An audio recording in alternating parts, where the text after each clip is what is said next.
Com o professor Tigrelles, vamos entender, e não apenas repetir.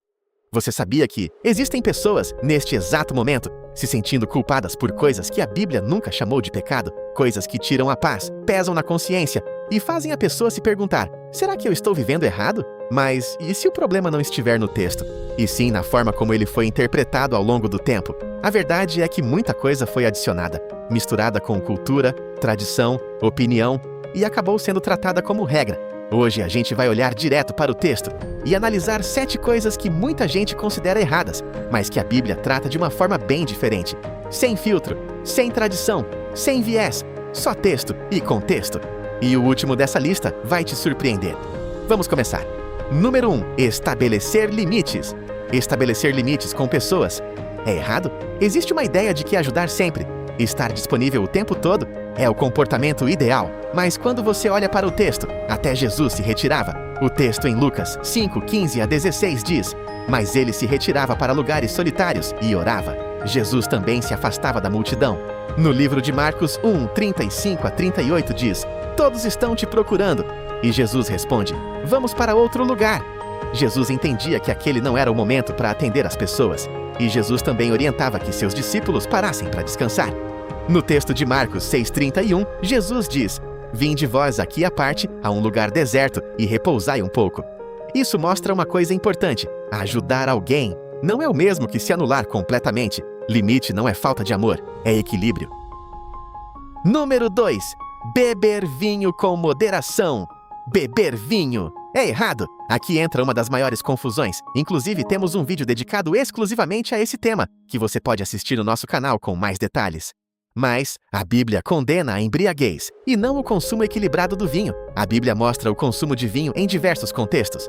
Celebrações, como mostra o texto em Ester 1:5-8. Refeições, como mostra o texto em Deuteronômio 14:26. E até como símbolo de alegria, como mostra Salmo 104:15.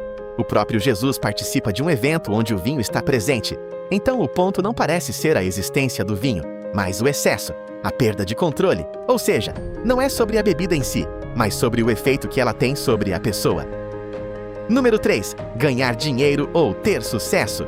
Buscar sucesso é errado? Existe uma associação muito comum entre espiritualidade e escassez. Mas quando você observa o texto, diversas figuras bíblicas tinham recursos, influência e prosperidade. Podemos citar o exemplo de Jó 42:10-12. O texto diz que Deus restaura Jó e ele se torna ainda mais rico do que antes. O Senhor deu a Jó o dobro de tudo o que antes possuía. E também o caso de Isaac, Gênesis 26:12-14. O Senhor o abençoava e ele se tornou muito rico. O problema nunca foi o dinheiro em si, mas o apego a ele. Quando ele se torna prioridade acima de tudo, existe uma diferença entre ter e ser dominado por aquilo que se tem. Essa dificuldade é demonstrada no texto sobre o jovem rico. Em Mateus 19:21, Jesus diz para o jovem rico vender tudo o que tinha e segui-lo. O jovem hesitou, retirou-se triste, e a Bíblia não fala mais sobre ele. Na sequência, Jesus diz que é mais fácil um camelo passar pelo fundo de uma agulha do que um rico entrar no reino dos céus, justamente pela armadilha que é o apego e o amor ao dinheiro, o perigo de se sentir seguro, de se sentir superior e, com isso, se afastar de Deus.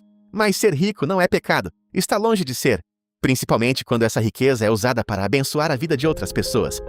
Número 4. Esse é um dos temas que mais precisa de atenção hoje, porque muita gente está sofrendo em silêncio. Ansiedade, angústia, até depressão. Mas junto com isso, vem outra coisa ainda mais pesada. A culpa, a ideia de que, se eu tivesse mais fé, eu não estaria assim.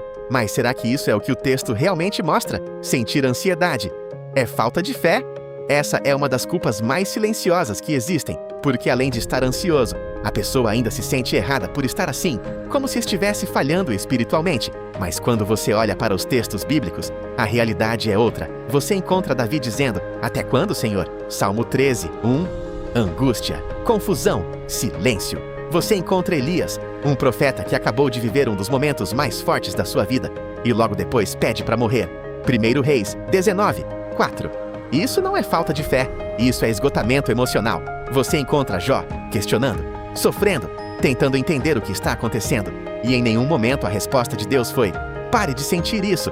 E até Jesus, no Getsêmani, descreve a própria alma como profundamente angustiada. Mateus 26, 38. Isso muda tudo, porque mostra que sentir não é o problema. Lutar internamente não é sinal de fracasso. Passar por momentos escuros não te desconecta automaticamente de Deus. A Bíblia não ignora essas emoções. Ela reconhece, ela registra, ela expõe. O ponto nunca foi: não sinta, mas sim, o que você faz com o que sente? Você se fecha completamente? Ou você leva isso para Deus? Você se define por isso? Ou você atravessa isso? E aqui está um ponto importante: buscar ajuda.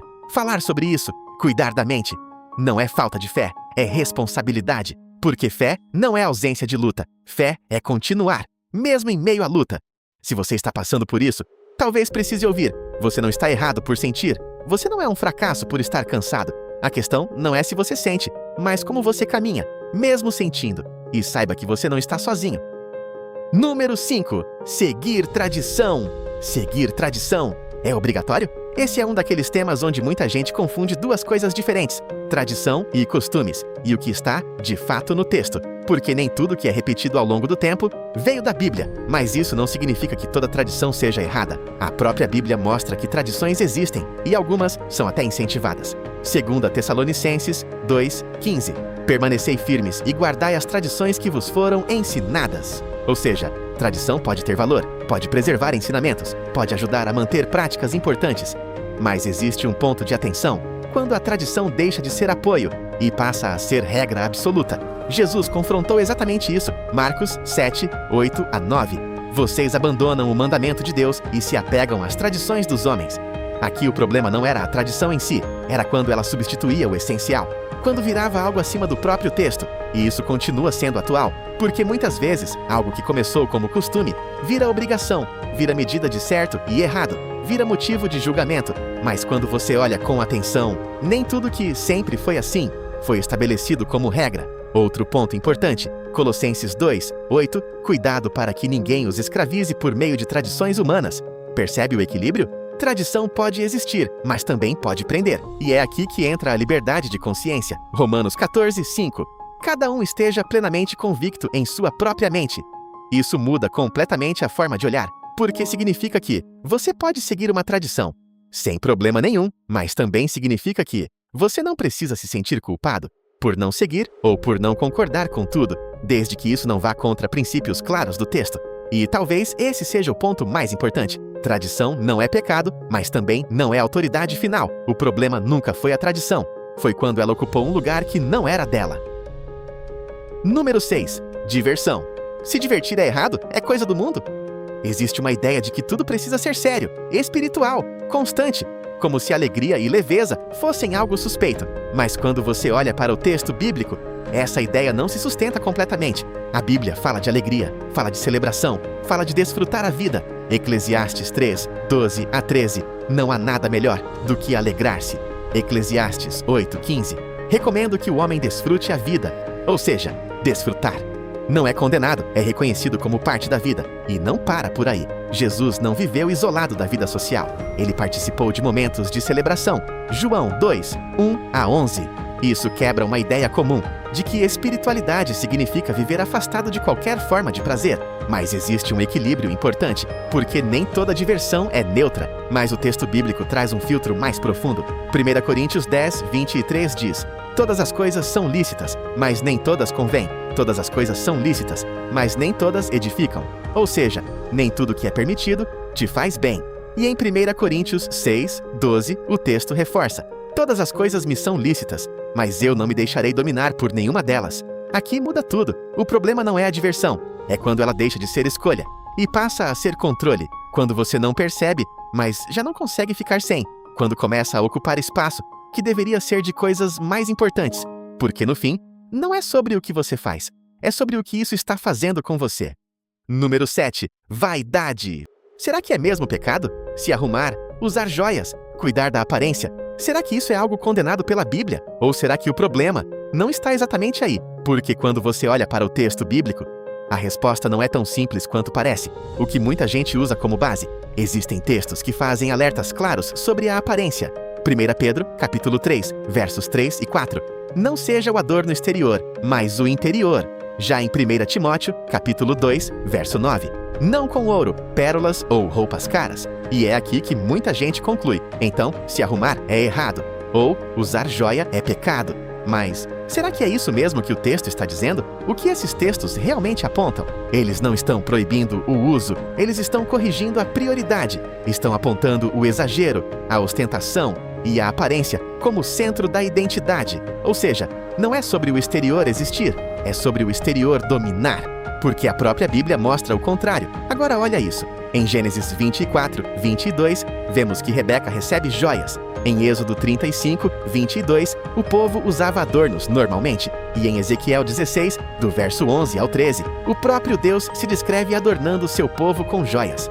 Isso muda todo o cenário, porque mostra que o uso, em si, não era tratado como um problema. Então, onde está o problema? O próprio texto aponta.